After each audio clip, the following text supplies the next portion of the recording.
Dios nos muestra los acontecimientos finales de diferentes formas. Y en la anterior semana hemos podido estudiar la historia del diluvio y de Lot. Pero en esta semana nos presentan historias de dos mujeres en la Biblia, que en sus historias nosotros podemos ver los acontecimientos finales desarrollarse en su vida. Esta semana estudiaremos la historia de Ruth y Esther. Así es como lleva el título de la lección de esta semana para el sábado 14 de junio. En esta oportunidad les estaremos acompañando. Un gusto con todos ustedes. Mi nombre es Weimar y acá está mi amigo Reinaldo. Así es, Weimar. Es un gusto, es un placer nuevamente volver a este tu programa y podcast también. Vamos a estar compartiendo la escuela sabática. Un gusto. Bien, vamos a comenzar para esta lección y vamos a orar. Oremos. Querido Padre, acompáñanos en esta hora a poder tener el repaso de esta escuela sabática. Gracias por mostrarnos en diferentes historias lo que tú vas a hacer más adelante. Tú nos muestras cómo trabajaste y también cómo trabajarás en los últimos acontecimientos. Oramos en el nombre de tu Hijo amado Jesús. Amén. Y es así como la lección del día domingo lleva como título Hambre en la casa del pan. Esa es la lección del día domingo. Es una interesante lección que nos empieza contando la historia de Noemí. Y se encuentra esta historia en el libro de Ruth. En el capítulo 1, del versículo 1 al 5, nos presentan estos primeros 5 versículos. Cómo era en ese tiempo ese lugar donde vivían y qué es lo que ha sucedido en la historia de Noemí y Ruth. Muy bien. En Ruth 1 al 5 dice: Aconteció en los días que gobernaban los jueces, que hubo hambre en la tierra, y un varón de Belén de Judá fue a morar en los campos de Moab. Él y su mujer y 2 hijos suyos. El nombre de aquel varón era Elimelec, y el de su mujer Noemí. Y los nombres de sus hijos eran Mahlón, Kelión, Efrateos, de Belén de Judá.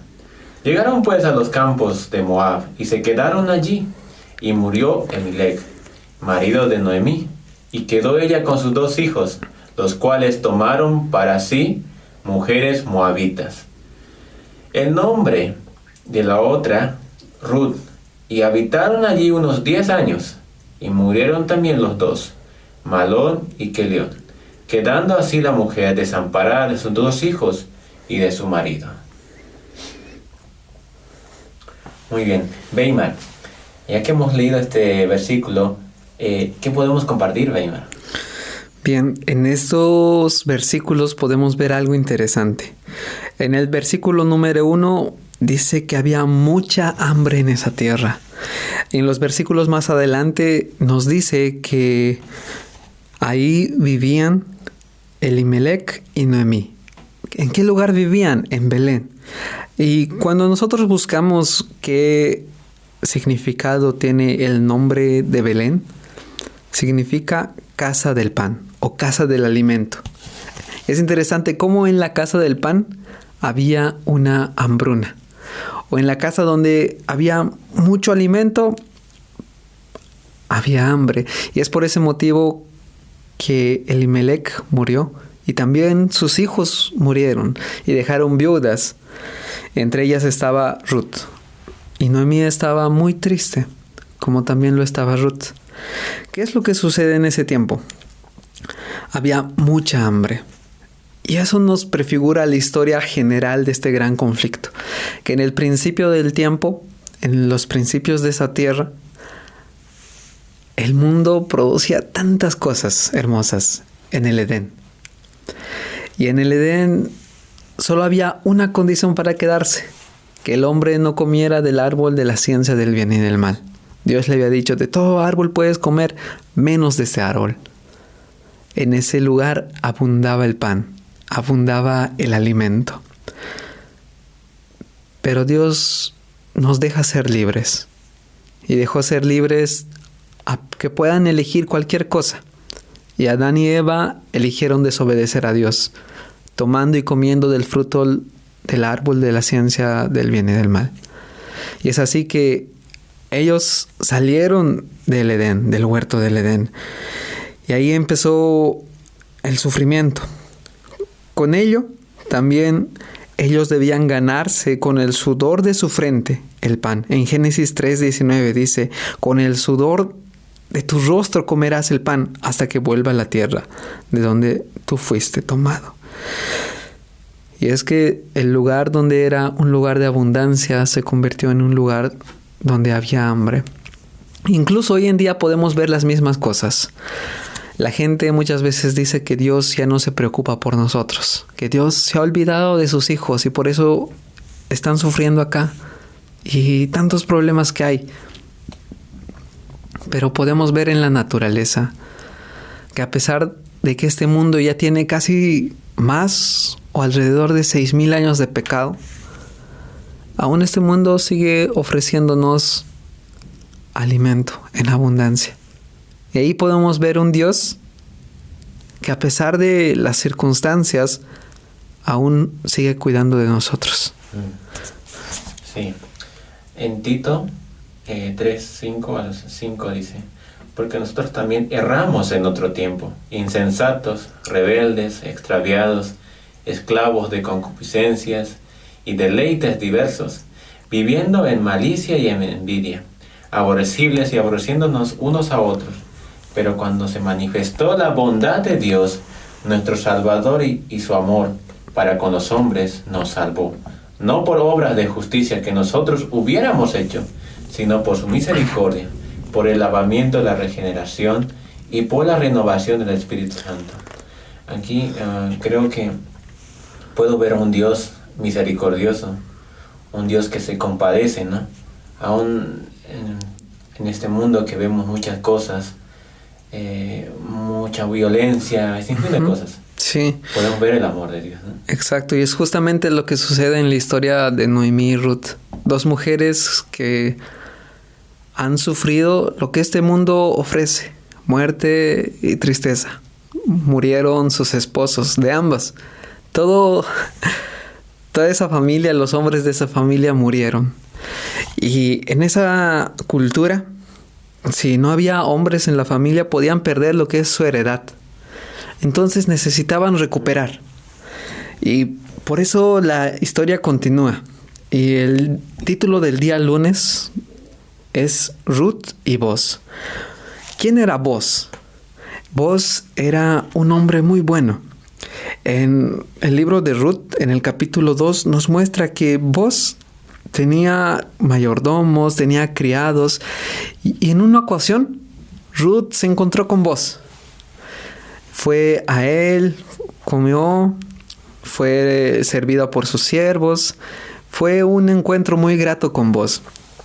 Y cuando vuelve donde su suegra, Noemí, le cuenta. Y justamente de eso trata el versículo número 50 del capítulo 2 de Ruth. Perdón, el versículo 20. Sí. El libro de Ruth, capítulo 2, versículos 5 al 20, nos dice de la siguiente manera. Vamos a ir a ver, por acá está en 20. Y dijo Noemí a su nuera, sea el bendito de Jehová, pues que no ha rehusado a los vivos la benevolencia que tuvo para con los que han muerto. Después le dijo Noemí, nuestro pariente, aquel varón, uno de los que pueden redimirnos. Hablando, después de contarle, Noemí le dice, ¿dónde estabas? Y Ruth le empieza a contar que se había encontrado con Boz, que él era un hombre muy bueno.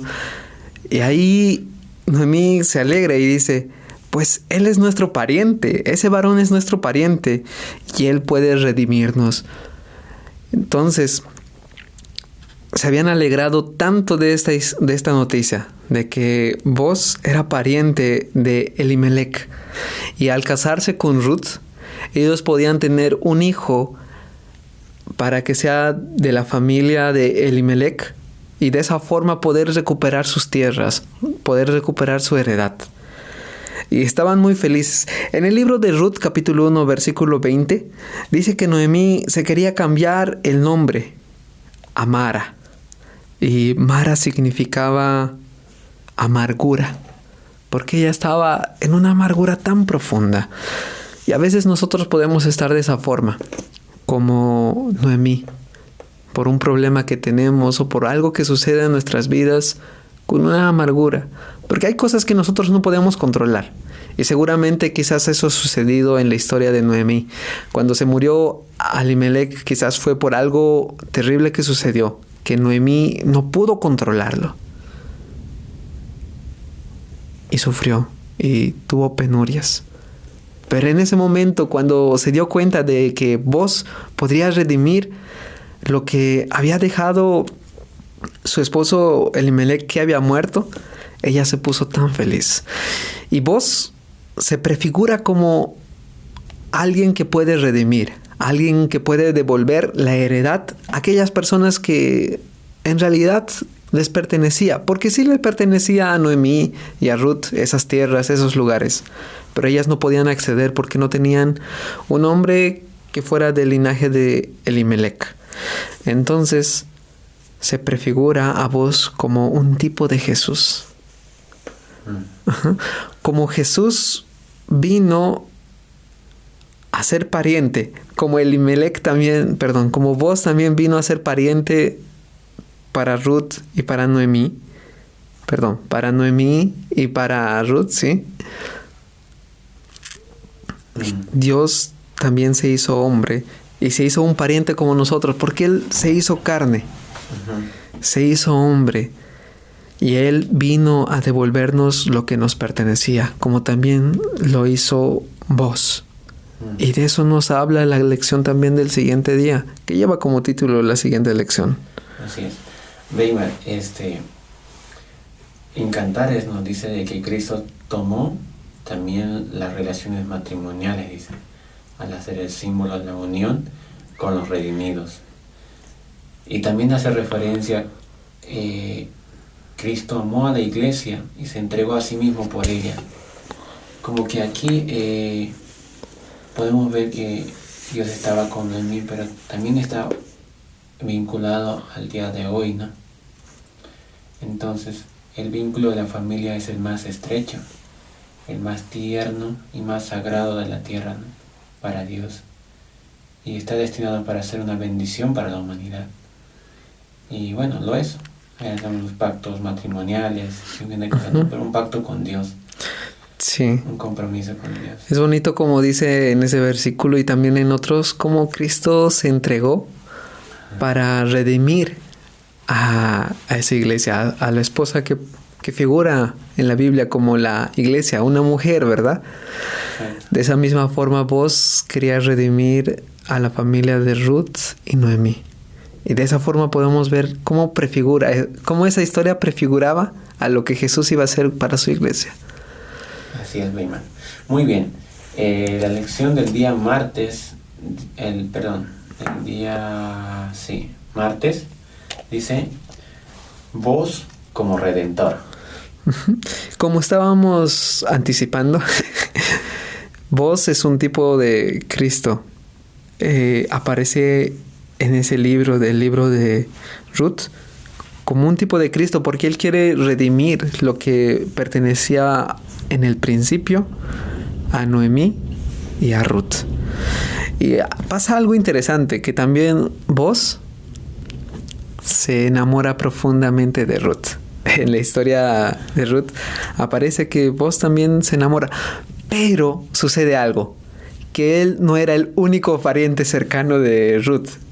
Así que él no era la mejor opción para poder casarse, porque había alguien de su parentela que era más cercano, quien podría casarse con Ruth y hacer devolver lo que le pertenecía.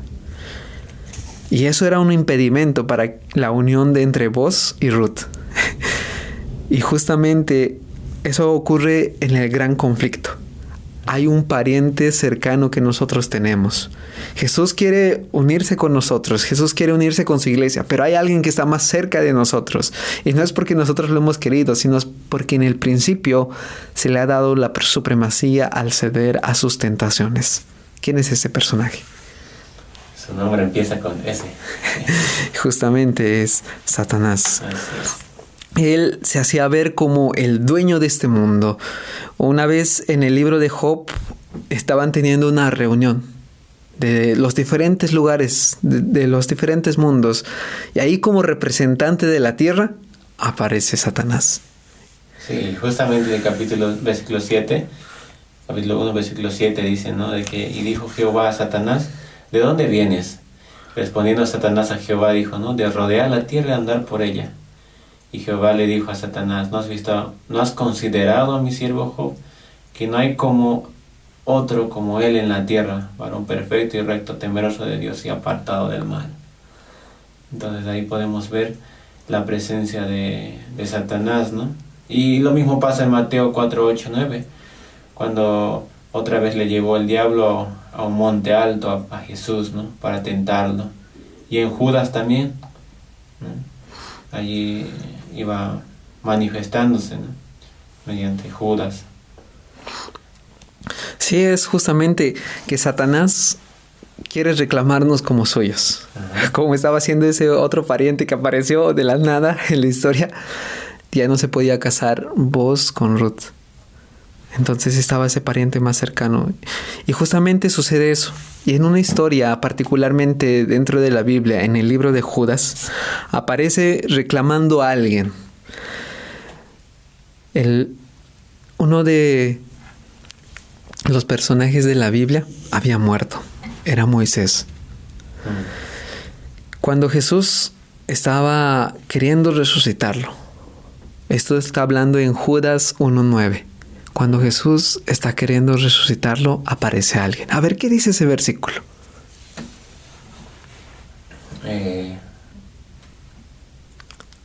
Judas 1:9.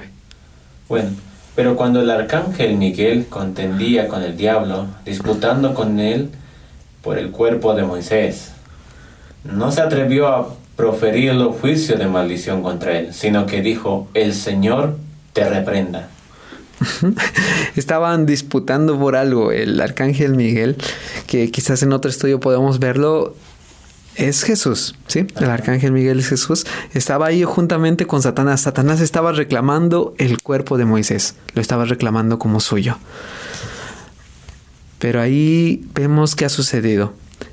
Más adelante, de ese punto de la historia que Judas estaba escribiendo, lo estaba viendo hacia atrás, ya Moisés había sido resucitado y apareció en un monte, en el monte de la transfiguración. Moisés aparece ya resucitado, juntamente con Elías. Eso quiere decir que en esa disputa que se estaban disputando entre Satanás y Jesús, Moisés ha sido resucitado y ha sido llevado al cielo.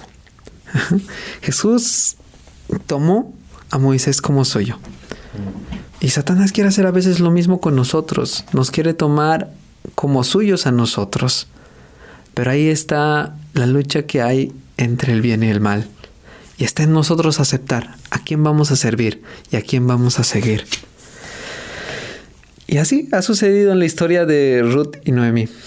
Boaz fue a conversar con ese otro pariente más cercano y le dijo que él quería hacer ese casamiento con Ruth, y ahí conversaron. Y al final el otro accedió a que sí darle su lugar en vez del otro. Y ahí le dio sus sandalias, intercambiaron sandalias, que en ese momento simbolizaba como un pacto de que habían hecho ese intercambio. Se intercambian las sandalias. Y así podemos ver cómo Jesús también disputa por nosotros. La lucha entre el bien y el mal es tan grande que a veces nosotros no nos damos cuenta. Pasan tantas cosas. Y ahí podemos ver cuánto Dios nos ama, cuánto Él nos busca a nosotros y quiere tener una relación cercana con nosotros. Está en nosotros aceptarlo cada día. Y así vamos terminando la lección. Y la lección del miércoles tiene un título muy interesante, pero ya nos habla de otra historia. Hasta aquí hemos visto la historia de Ruth y Noemí. Y ahora vamos a ver otra historia. ¿Cómo lleva de título esta lección? Muy bien, el día miércoles lleva por título Amán y Satán. Como que hay un poco de rima. De rima. Sí, y es justamente una historia que parecen paralelas de lo que va a suceder. Sucedió en un tiempo en el cual se describe en el Antiguo Testamento que Amán hace una persecución al pueblo de Dios y luego los manda a matar. Justamente lo que Satanás está escrito en el libro de Apocalipsis, que va a mandar a perseguir a los que guardan la ley de Dios y tienen el testimonio de Jesús. Y también luego dice que los va a mandar a matar.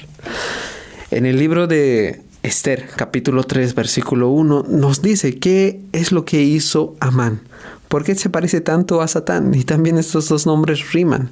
Amán y Satán era el título de esta lección. ¿Qué dice Esther 3.1?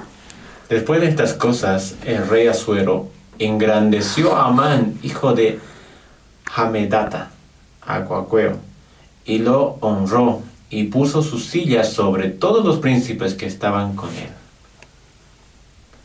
Weimar, aquí estamos hablando de que tiene la misma esencia, podemos decir, o el mismo contexto que Satanás, porque dice aquí que Asuero engrandeció a Amán, lo enorgulleció, sí, lo puso entre todos. Entonces como que hay una coincidencia. Pero Weimar, ¿qué podemos ver acá? Sí, y hay otros versículos que hay muchas coincidencias también de lo que suceden.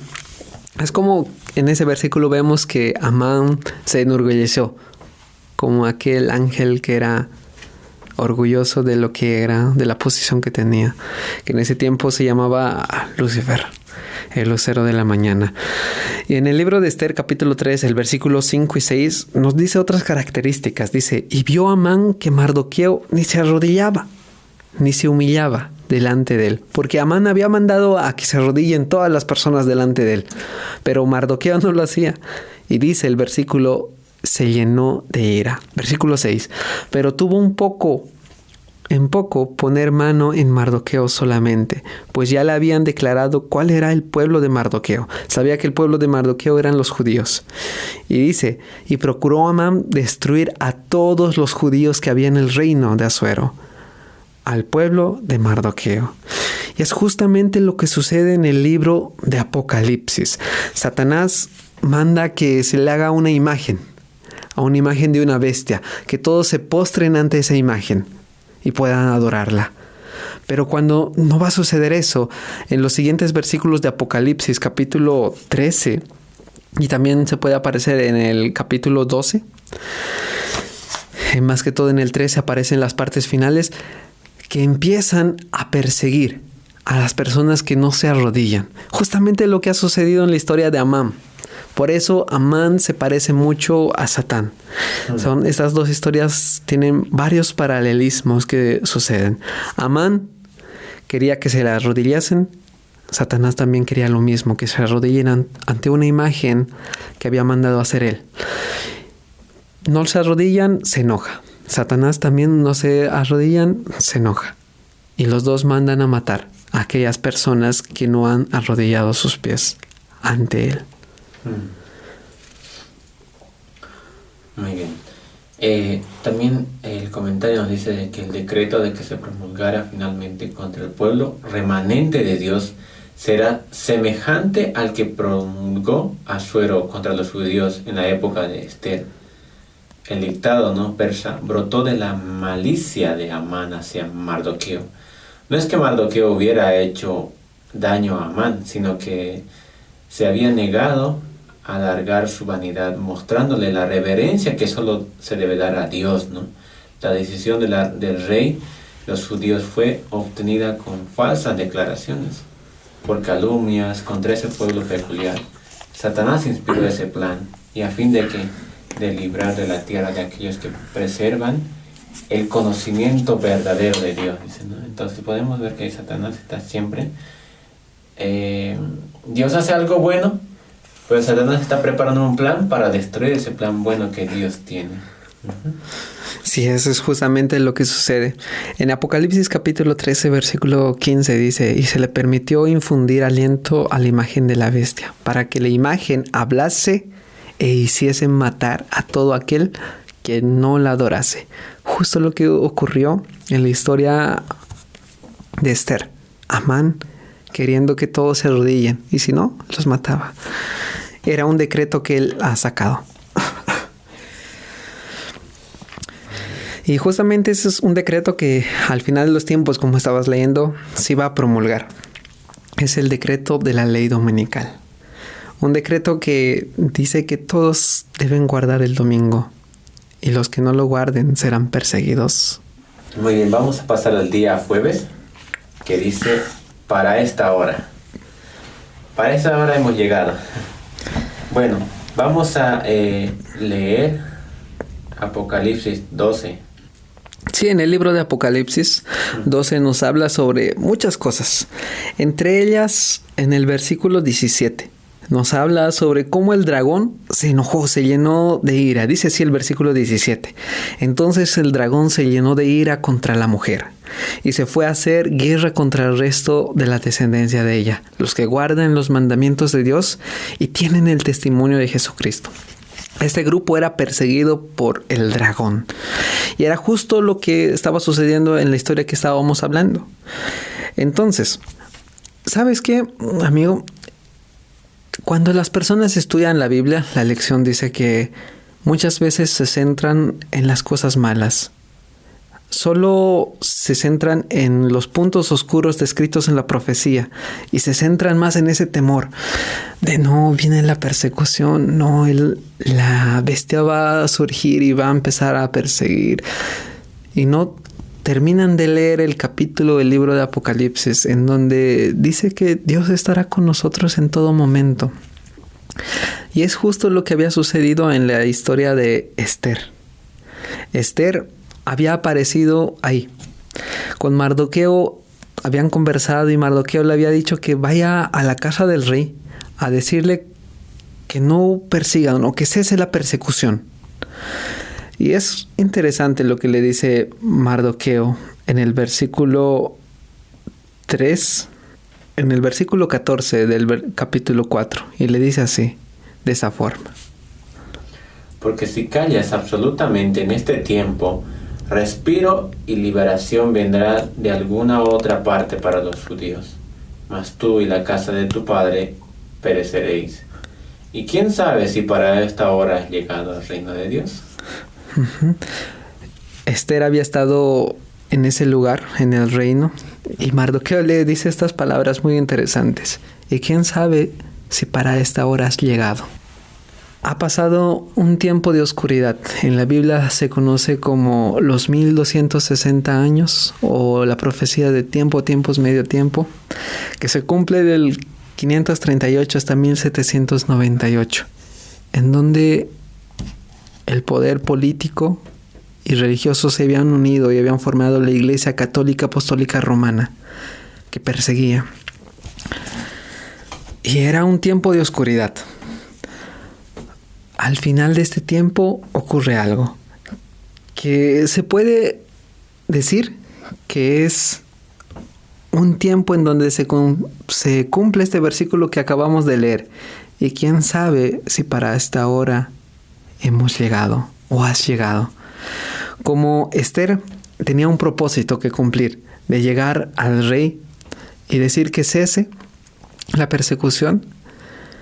También después de los 1260 años de oscuridad, había un pueblo que iba a levantarse para hacer cesar todas las transgresiones que se han cometido o todos los malentendidos de la palabra de Dios que se tenía.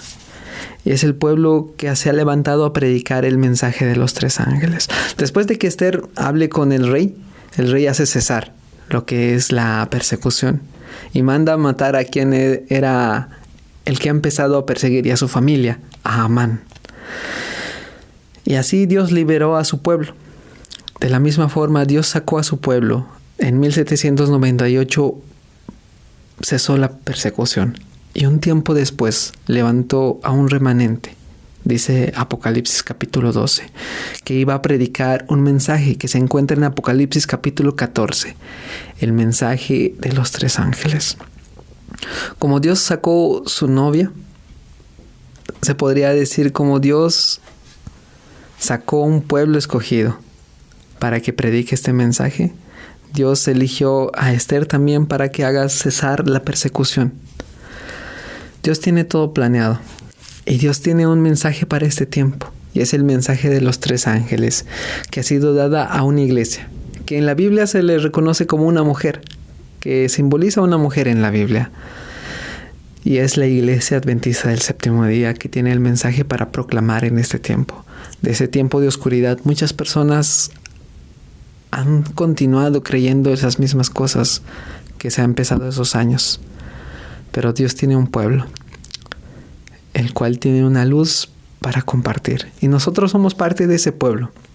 Está en nosotros creer en Jesús, confiar en Él, a pesar de los problemas que tengamos. Porque Él puede resolver cualquier problema.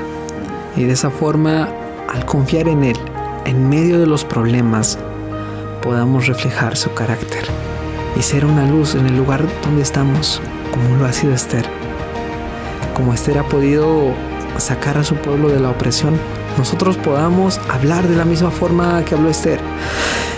Y tal vez es esta hora para la cual hemos llegado nosotros, para hablar. Y como Esther habló, la iglesia necesita hablar hoy en día para que cesen las ideas erróneas sobre Dios, sobre su carácter y sobre su amor. Muy bien, agradecemos por haber compartido y haber entendido sobre este tema. La lección de escuela sabática. Sí, puedes compartir con muchas personas, amigos. Bueno, nos vemos hasta el próximo tema de escuela sabática, Beyman. Sí, hasta la próxima. Ahí te invitamos a que estudies tu escuela sabática y nos vemos en el próximo repaso.